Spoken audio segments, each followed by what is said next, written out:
Salut YouTube, j'espère que tu vas bien. On est parti pour une nouvelle vidéo. Comme vous pouvez le voir, je suis toujours à la recherche entre guillemets d'un décor. Ma chambre est top pour filmer parce que vraiment la lumière est directe, ce qui fait une très jolie lumière naturelle qui met en valeur, il faut bien l'avouer. Le seul petit problème c'est le néant derrière qui se passe. Vraiment les murs blancs, un placard blanc, c'est la déprime. Je suis une personne qui est plutôt en couleur, qui a plein de choses à exprimer, et les murs blancs derrière, c'est pas possible. Du coup, comme vous avez pu le voir dans la dernière vidéo, ici la Marie du montage, ce n'est pas la dernière vidéo, mais l'avant-dernière. Très sympathique d'ailleurs sur les plans culturels que j'ai aimé voir, regarder, lire, que je vous invite à aller regarder. Je mets ça dans le petit, je ne sais pas où il se trouve. Je suis à la recherche d'exploitation de mon appartement. Mais le petit problème, c'est que j'ai un appartement extrêmement sombre. Du coup, j'ai fait l'investissement d'un petit anneau lumineux pour pouvoir y voir un peu plus clair à la base quand je cousais. Et en fait, je me dis pourquoi pas m'en servir un peu plus pour filmer les vidéos. Ça fait certes un peu moins naturel, un peu trop travaillé à mon goût, mais je sais pas, je me dis on va trouver au fur et à mesure de quoi un peu level up le niveau. On croise les doigts, dites-moi ce que vous en pensez si vous avez déjà vu mes anciennes vidéos, malgré ma petite échelle. Bon, on est parti pour le vrai sujet de cette vidéo, les enfants. Je me paxe. Après, malgré tout, du coup, je me suis dit, si on se paxe, certes, ça va être que signer un petit bout de papier à la mairie, that's all, mais on va se coudre une robe digne des plus grands créateurs. Et là s'en vient le parcours de que faire. Parce que le souci que j'ai dans ma vie, j'aime mon conjoint, mais disons qu'il a des goûts beaucoup plus classiques que moi, c'est-à-dire qu'il n'irait pas coudre de base du léopard violet comme on peut avoir sur ce petit haut, il n'irait pas de base mettre des néons partout dans l'appartement, il n'irait pas forcément de base chercher un peu l'extravagance.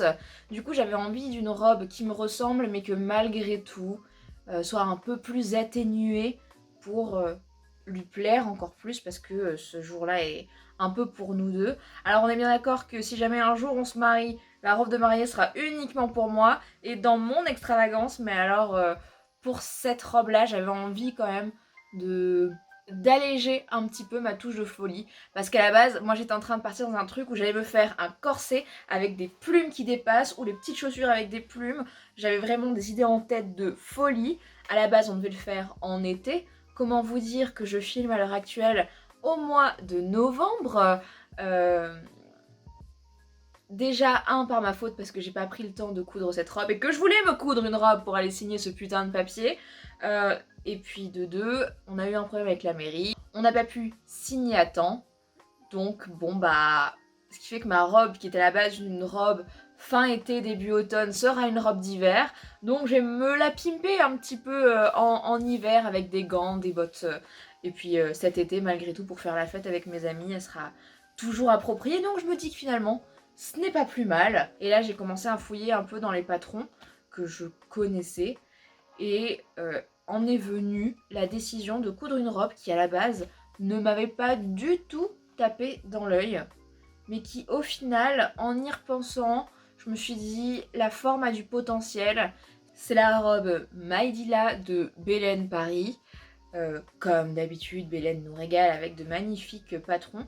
Mais j'avoue, celle-là me parlait moins. Et je pense que c'est à cause du décolleté.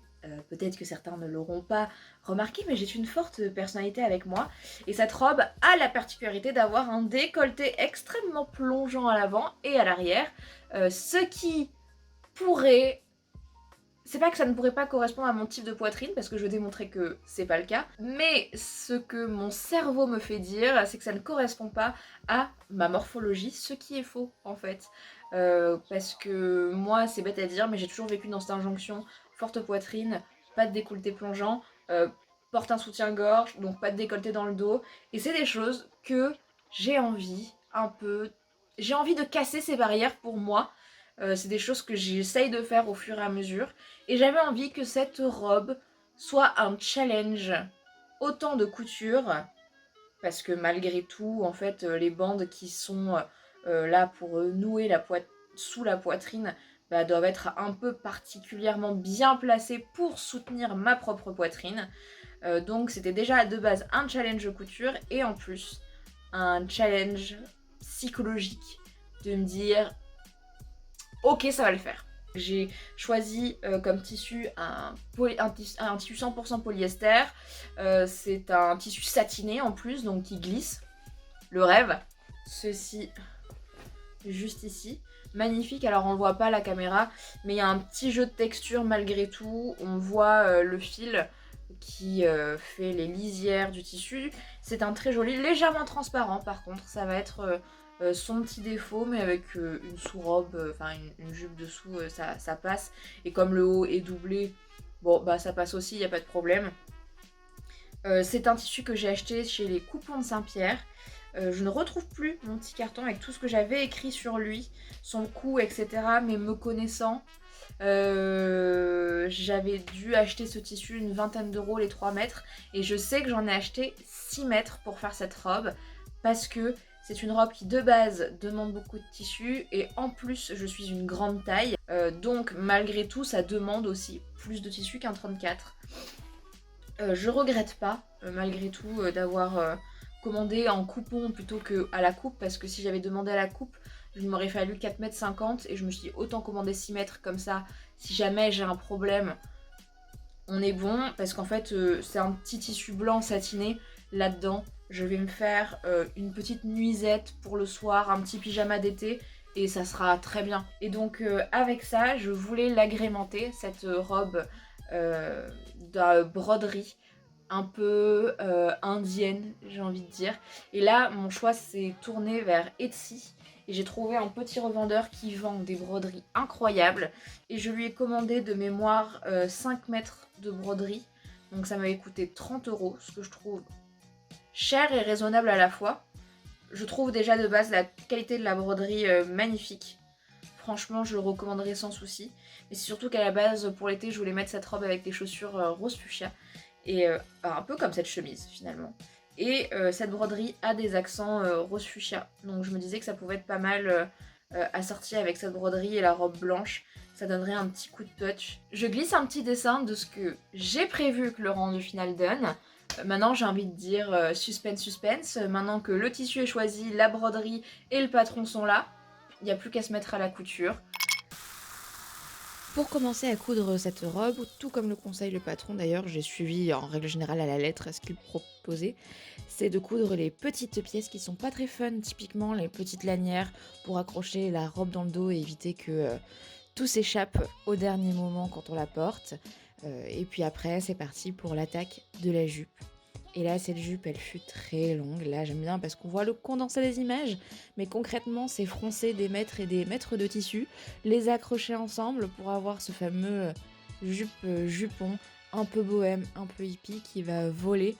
Mais c'est quelque chose qui prend assez de temps. Alors, faisons un petit point. Où est-ce qu'on en est? On en est que la jupe est montée. C'est d'ailleurs les premiers trucs que j'ai fait, vous le savez. En attendant de recevoir la fameuse broderie. Bon, c'est très grand, mais c'est normal, je ne l'ai pas froncé encore en haut.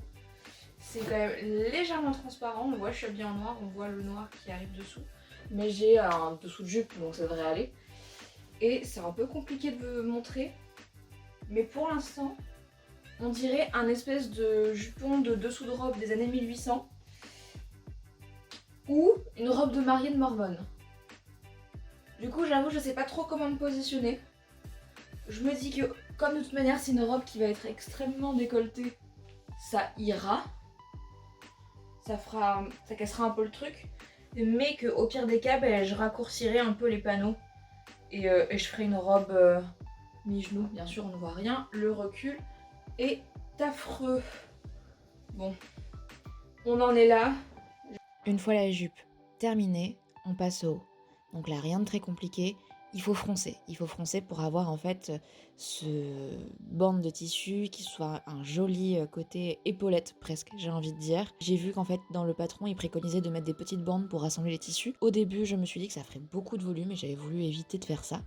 Mais je me suis rendu compte par la suite que finalement c'était une bonne proposition et que j'allais suivre ce que disait le patron. Et pour moi la couture de ce haut, ça a été beaucoup de couture, de découvite, de couture, de découvite. J'aime bien comment est-ce qu'on montre un bel accéléré, alors qu'en fait, tout n'était pas si simple à faire. Donc une fois que j'ai réussi à assembler tous mes hauts malgré mes péripéties de découvite, je vois comment faire parce que je voulais mettre des bandes de dentelle sur l'avant au niveau de la poitrine. Donc j'essaye tout simplement d'essayer de faire des raccords, voir comment est-ce que ça pouvait tomber. Mais je ne l'accroche pas immédiatement parce que je n'étais pas sûre de mon coup, tout simplement. J'accroche les doublures ensemble pour que ça facilite la vie afin d'assembler la ceinture. Dans ces cas-là, moi, je suis quelqu'un qui prend des marques avec le stylo, tout simplement pour être sûr de ne pas me tromper. Et puis, j'assemble le tout pour avoir la bande de ceinture accrochée à mon haut afin de par la suite, tout simplement, y accrocher la jupe. Pour le haut, ça avance bien. C'est galère parce que j'ai cette fameuse idée de mettre cette broderie justement un peu partout. Et on en est là. Hop. Ça avance. Doucement. Mais sûrement. Donc voilà, c'est pas encore parfait l'idéal. Mais ça donne un petit aperçu de ce que ça pourra... de ce que ça pourrait donner. Hop. Et si je mets la jupe comme ça pour voir. Ah, ça pourrait être cool. Si, faut pas que je me décourage. Je pense que le rendu sera sympa. Ouais, ça sera un peu bohème. Allez, on continue. Je prends les mesures comme préconisé sur le patron pour mettre en fait cette bande qui se trouvera sous la poitrine afin de la soutenir. Et une fois toutes ces marques prises, on est parti pour un fronçage. Vraiment, il faut se dire, ce patron, il faut aimer froncer, concrètement, ce qui n'est pas ma passion de base, mais on s'y met. Et une fois que ce fronçage fut fait, je m'attelle tout simplement à la préparation de la bande pour nouer en fait la robe sur l'avant avec cette dentelle.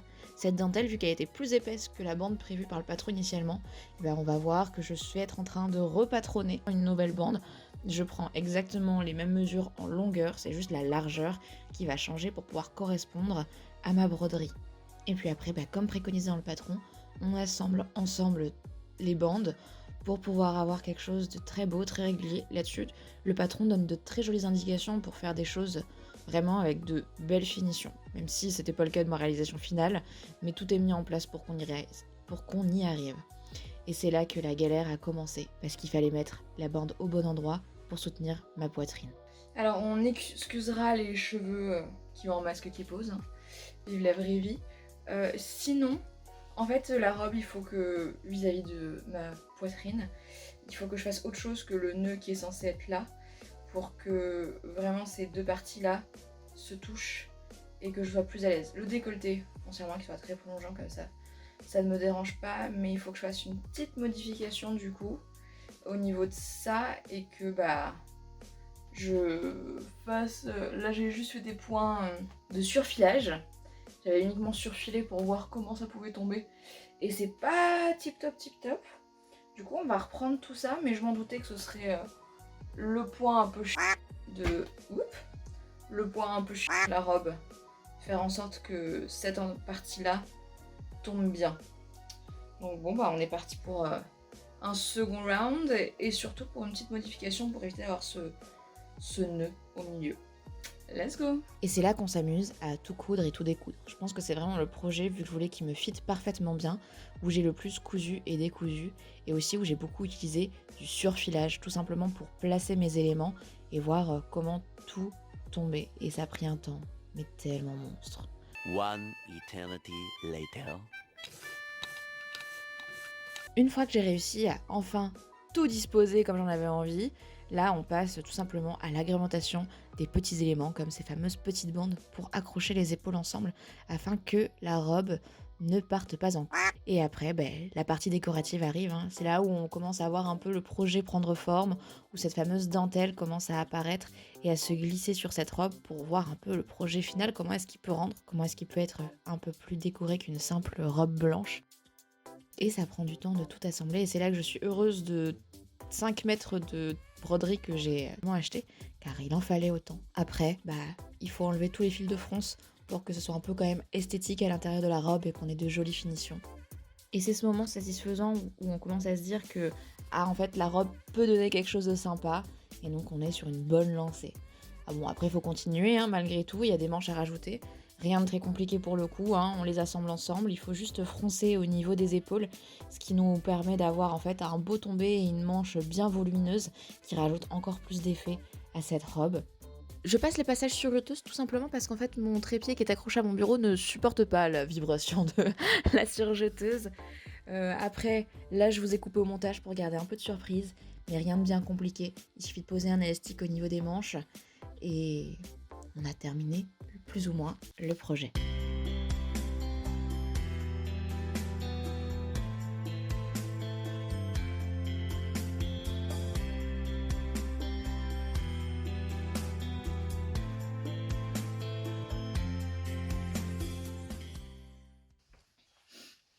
Non, vous ne rêvez pas. C'est bien la même personne qui a filmé cette intro. Tout simplement parce qu'en fait, cette robe, j'avais pas envie de me mettre de pression. J'avais pas envie que si quelque chose foire, en fait, l'intro soit foirée. Je me suis dit, coup tranquille. Et si, quand tu as fini, tu filmes tout d'un trait. Me voici, me voilà.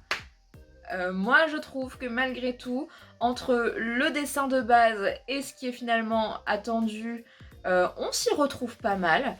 Grosse sortie de zone de confort avec la couture de cette robe. Je l'ai dit en intro, parce qu'en fait, c'est ce qui s'est passé réellement. Je ne pensais pas que ce serait autant galère à coudre. Je la prends avec moi. Hop, il faut pas, mais alors absolument pas regarder tous les détails à l'intérieur parce qu'il y a des choses très clairement qui ne sont pas académiques. Mais moi, j'ai envie de dire, la robe, elle tient debout. Elle est belle. Moi, elle me plaît en tout cas énormément. Je me sens belle à l'intérieur. Et j'ai envie de dire, c'est le principal. Il y a eu des changements par contre au fur et à mesure de la couture. Typiquement, il y avait des petites bandes de broderie que je voulais mettre ici au niveau du décolleté que j'ai enlevé parce que je trouvais que ça alourdissait beaucoup trop la silhouette. Mais après, sinon, les broderies sont toujours présentes, apparentes, magnifiques. Du coup, les petits changements que j'ai fait sur le patron, parce qu'il y en a, c'est qu'en fait la ceinture à l'avant, juste ici, je l'ai élargie. Alors à la base, elle est beaucoup plus fine. C'est moi qui ai fait ce choix-là parce que j'ai fait le choix de prendre une broderie assez épaisse. Il me semble qu'elle fait quand même quasiment 5 cm. Que ouais, même un peu plus au final. Je suis en train de me dire. Donc c'était quand même une broderie assez conséquente, mais vraiment le motif me plaisait, donc j'avais opté pour celle-là, même si à la base je voulais quand même quelque chose de plus fin. Et je trouve ça plutôt sympa quand même au final, parce qu'avec ma morphologie, alors je sais qu'écouter les conseils un peu à la c'est pas ce qu'il y a de meilleur, mais je trouve quand même que malgré tout, vu que j'ai quand même un corps imposant, si je mets des trucs tout fins, tout petits, ça se perd un peu sur moi. Donc je trouve ça plus harmonieux d'avoir cette broderie un peu plus épaisse du coup. Les choses que j'ai changées également, c'est que sur le patron de base, on retrouve un petit nœud à l'avant qui ferme l'avant. Moi c'est pas le cas pour le coup. J'ai mis en fait des liens qu'on pourrait croire pour faire un nœud, mais qui en fait passent sous et sur la robe, fermés par des pressions, pour plus avoir une lisière qu'un nœud qui se voit. C'est-à-dire qu'au lieu d'avoir un nœud, en fait, on a vraiment une bande droite. Hop, comme ceci. J'ai eu une grosse hésitation au moment de coudre en fait cette robe, parce que j'ai d'abord cousu la jupe en me disant c'est le plus facile. C'était le cas, hein. Mais par contre, la jupe seule, en blanc comme ça, on aurait dit un jupon de nonne, pas forcément de nonne, un jupon de dessous de robe, des robes des années 1900, une robe d'amish. On aurait dit un début de robe d'amish. et j'étais en train de me dire mais qu'est-ce que je suis en train de... Et en fait je me suis posé longtemps la question à raccourcir la robe ou pas. Et en fait non, je vais pas le faire. Je la garde telle quelle, tout simplement parce que malgré tout, hein, le décolleté est quand même bien imposant. Et je me dis que si je raccourcis en plus, je vais me geler le cul, hein, tout simplement. Non, et puis ça permet de casser un petit peu ça. Et surtout, ce que j'adore avec cette robe, déjà de 1, la coupe, mais aussi le côté satin blanc, broderie, etc. Elle a un côté bohème chic. J'adore. J'adore, j'adore, j'adore, j'ai l'impression d'être transportée dans les années 70. Les choses où j'ai galéré du coup, bah, c'est ces fameux emplacements de dessous de poitrine parce que je voulais qu'elle soit un peu plus haute que ce qui était prescrit dans le patron pour qu'elle puisse vraiment soutenir ma poitrine et que je sois à l'aise. Et du coup, ça a été vraiment des réglages au millimètre près de tissu pour que mes seins en fait soient à peu près soutenus par la robe et il n'y ait pas une envie de dire bonjour au monde quand je me baisse par exemple. Donc ça a été vraiment pour moi un challenge, il n'y a pas d'autre mot. Déjà psychique et en plus physique, de me dire si ça me va, si je suis belle avec ça. Écoutez, l'important c'est que je me sente à l'aise et maintenant c'est le cas. La petite chose que j'ai rajoutée en plus de tout ça, ce sont ces